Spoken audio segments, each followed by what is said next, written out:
Here it comes. Handle here. Good afternoon, folks. I'm John, and I've brought my wife out today, Lynette. It's very special that she's able to come out to say hi because she's not very well these days, but it's Lynn and I that started the business way back in 1978-79. Those years have gone so quickly. We've been married 65 years in January. We've come a long way from when we started. So you have a great time, everyone, and thanks very much for coming to enjoy your time with us, okay? Thank you.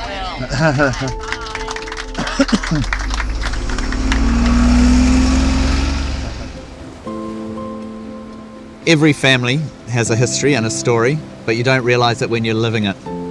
History is created by treasuring the moments of your life, preserving them and sharing them so other generations can dip into them later on.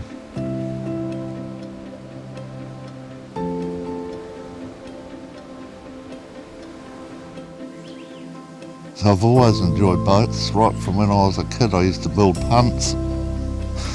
Okay, so this is the Ponui, built in 1907, now 118 years old, and it was one of our passenger boats from 1982 to 1993. It was our second vessel that we had after the first one, the Martini. You've got to realise this boat, when it was built in 1907, had been around 5 years before the Titanic sank. It's quite amazing, I always think.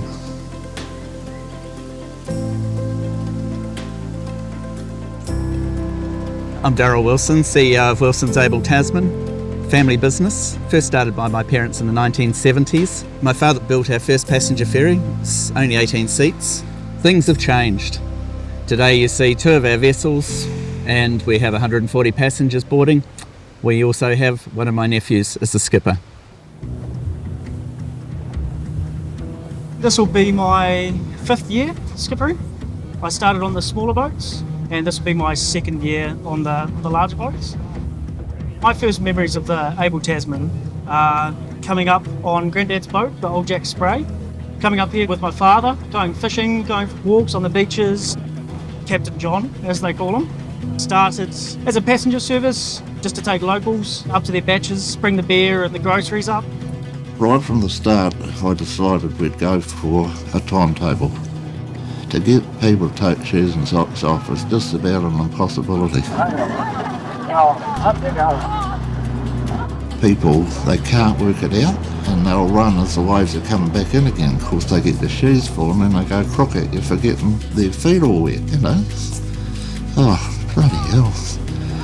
And in the winter, you'd be standing up to your knees in cold water, and the people saying, "Oh God, it must be cold." And I said, "Yeah, well it is, so hurry up and get in the boat." It was a business that grew like it was just Lynn and I, and then the family all joined us. Yeah, we really got pushed along by public demand.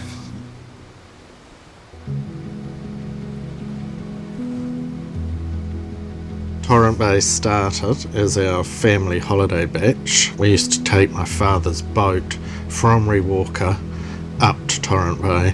Summer holidays, we spent 6 weeks here. I remember being in awe of my mother being able to pack food for that 6 weeks that we would be here in summer. But we would sort of live from fishing, you know, the Christmas ham just seemed to go on forever. No phones, board games on rainy days, kids screaming everywhere. It's great fun.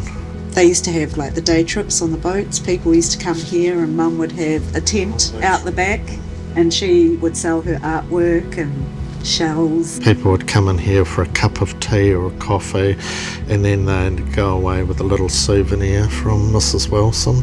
I think my happiest memory of being down here was going to sleep, listening to the waves coming in, and the stars. The stars are amazing out here at night. Lynette came up with the idea of the guided walks. Tourism really wasn't a big thing here in those days. No, it was pretty hard to convince people to lend money on something they didn't know a lot about, I suppose. Things were pretty tight financially, and Roy Mackenzie from the Mackenzie Trust came on a guided walk, and he lent us $20,000 free of interest to set ourselves up with Torrent Bay. We had a brand new Holden car we had to sell, so I bought an old A40 Farina, and every time Lynn went round the right-hand corner of the ruddy driver's door used to fly open and all this sort of carry on, you know. So yeah, we know what it's like to have nothing that's worth much. Fortunately, the walks did take off and they were pretty popular, you know. We all contributed in some way from quite a young age. I was about 10 and I can remember we would always have the phone at our house. So I would take the reservations on the phone at night. And then when I was 16, I started guiding. I was a walk guide for a few years. I would always encourage our guests to slow down and just absorb where they were. I love the colour. I love the light, especially, you know, walking through the forest and having the dappled light. I love feeling the warmth from the earth as you're walking through the park, listening to the birds, and it just gives you that time and space to think about lots of things and reflect about lots of things. I'm the lodge manager and I also handle functions and food and beverage coming in and out of the park. In the early years, I would come just into Torrent Bay, and then when the summer season finished, I'd fly back to the UK to work.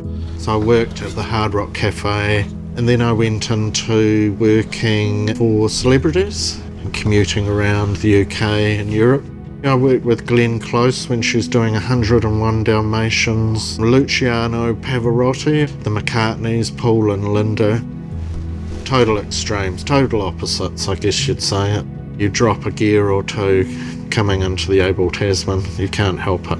My parents have been a great team. You know, my mother was probably the ideas woman. She would come up with these crazy ideas, and my dad is just a really hard worker. So he's implemented and make all those dreams sort of happen for them. Oh yeah, definitely a true partnership. Lynn was a big part of the business. I'd say she was the brains of it, to be quite honest.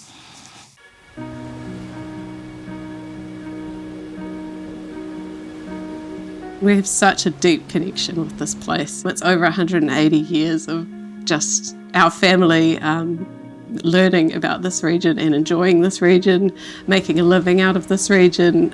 So it's somewhere really special. My great-great-great-grandparents were actually some of the first European settlers in this part of New Zealand. I guess I think of how easy we've got it now in comparison to how they had it. You know, it was much tougher. We walk along the sand after getting off a lovely boat, and yeah, they had a lot harder than us. William Hadfield and his brother moved out here and they brought their families here and started farming and trading with the local Māori. Definitely wasn't an easy life here with the tides and the estuary. When I come to this place, you know, you can sort of feel the history. There's sort of a transformation when you walk in the door and you can sort of feel the generations before you. So I'm Amy Adele Wilson and I am the marketing manager for Wilson's Abel Tasman. Adele was my great-great-great-grandmother and she married William Hadfield, who was farming here.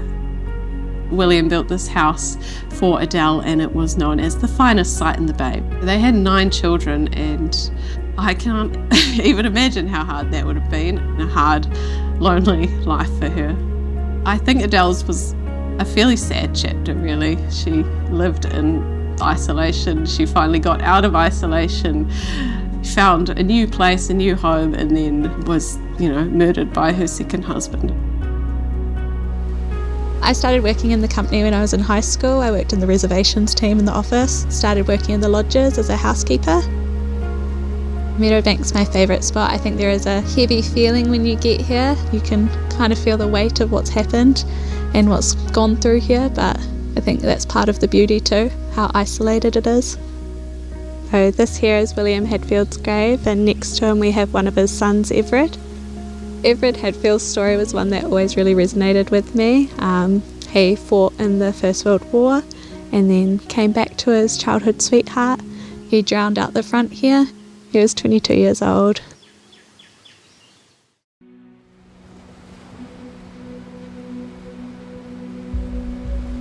The legacy of the Hadfields was really a story of hard work, optimism, trying to shape a life and provide employment for family members.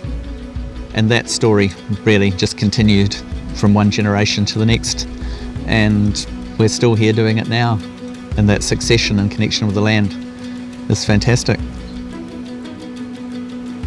The original Meadowbank homestead became neglected, fell down, and in 1993 the family had the opportunity to buy the site. We'd already inherited a 1/4 acre section next to it from my grandmother, and we then proceeded to rebuild.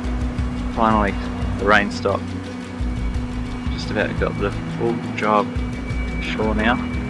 My father and a team of builders came in here, had a highly choreographed building program. It was 12 weeks. Timber and building materials were brought in by barge and then helicoptered onto site. Helicopters at optimum lifting capacities, skimming across the estuary, sometimes the load not quite making it. A lot of people, they look at a plan and they can't sort of visualise it finished, but I've always been able to do that. Knew exactly what I wanted in the way of the old homestead. I knew how all the detail had to be, like all the architraves, the skirting, the old windows. I sourced all those locally in Nelson and restored them all out in the shed.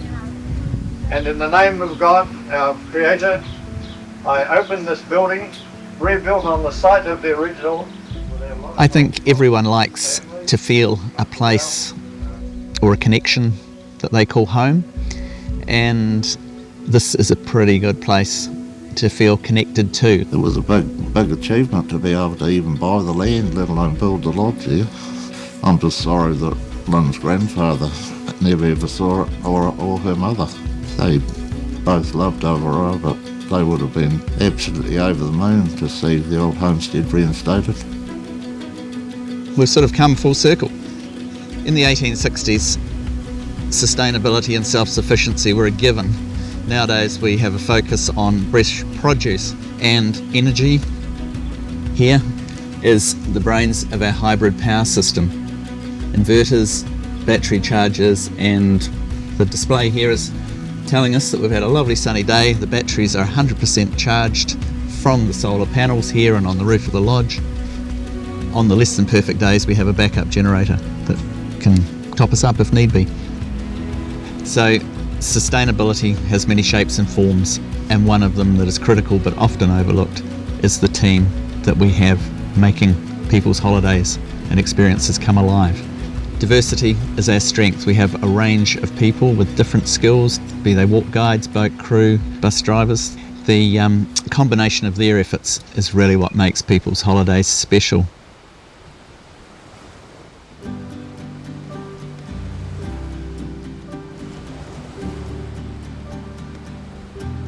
I've always been very proud of the family business. You feel that connection to the land and as the people. Yeah, I really hope my daughter gets to experience the park sort of in the ways I did, also be involved with the business. Yeah, it's a very, very special place. Today we've had a family lunch together and we've had 4 generations who are all involved in some way. Where it all started, really.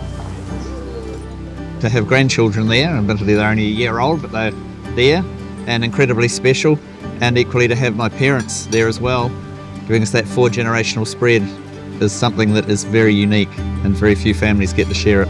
So incredibly precious. I'm pretty proud of everything we've done. As we've grown up, it's moved with us. I'm certainly proud of what we've achieved. I think just that connection that we've got is so authentic, and they were pioneers in making a living through farming and settling here. And then when you fast forward, you know, Grandma and Granddad were pioneers in bringing tourism to the place and sharing it with others. What they've done for the Abel Tasman and for the region is pretty incredible.